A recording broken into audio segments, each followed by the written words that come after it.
Imagine drifting into a deep sleep, but one that science carefully controls.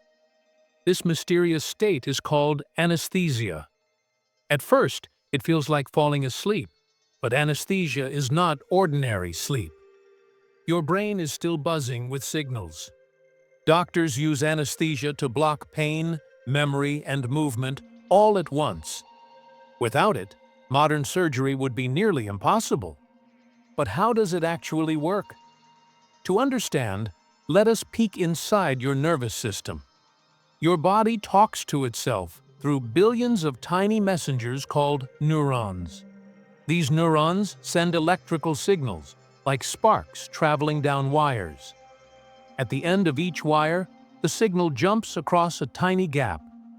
Special chemicals, called neurotransmitters, help the spark leap across.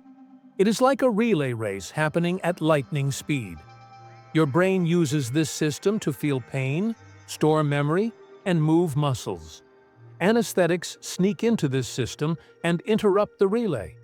Some anesthetics block pain signals before they even reach the brain. That is called regional anesthesia. Imagine a numb arm or leg after an injection. That is regional anesthesia at work. It is like your nerves are on strike, saying, "No messages today." These drugs set up tiny electrical barricades along nerves.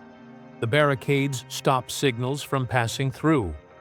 Even if pain starts in your skin, the brain never hears about it. One of the earliest discoveries of this effect came from cocaine. Doctors noticed that cocaine made parts of the body feel numb.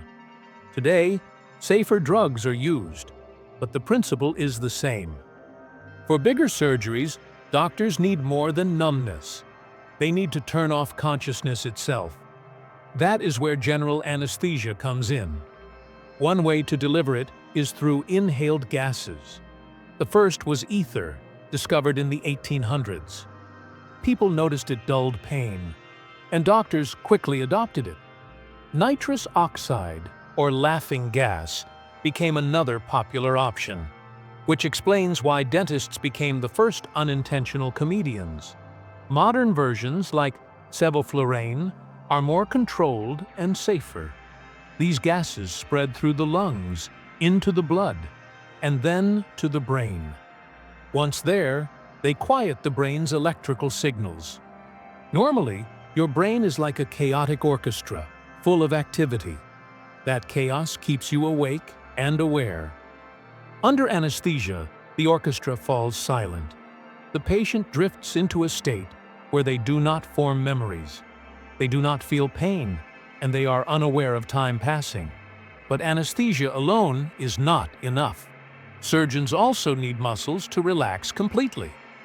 That is where muscle relaxants enter the story. These drugs block the signals that normally contract your muscles. With them, the body lies perfectly still. This is crucial for delicate operations, like heart or brain surgery. Yet the patient must still keep breathing. So doctors use ventilators, machines that breathe for you. All of this is monitored by anesthesiologists. They balance drugs like a pilot guiding a plane. Too little drug, and awareness could return mid-surgery. Too much drug, and the body's systems could shut down. It is a careful dance between safety and effect. Even today, scientists do not fully understand how anesthesia works. Different drugs act on different receptors in the brain. Some quiet the chatter between neurons, while others prevent memory from recording. Together, they weave a web of unconsciousness. Think of it as dimming the lights in a theater. One by one, the spotlights of awareness fade until only darkness remains. Yet, unlike sleep, you do not dream. You simply vanish from awareness. Hours can pass in what feels like a blink. Then, as the drugs wear off, the orchestra restarts. Signals return, muscles awaken, and awareness flickers back. You open your eyes as if nothing happened. But behind the scenes, science has been pulling invisible strings. The mystery of anesthesia reminds us how fragile consciousness is. It can be switched off like a light and switched back on just as easily. In the end, anesthesia is not just about silence. It is about control, turning off pain, memory, and awareness, then safely restoring them. It is a reminder of how science holds the keys to our inner world. Next time you hear the word anesthesia, remember, it is not sleep.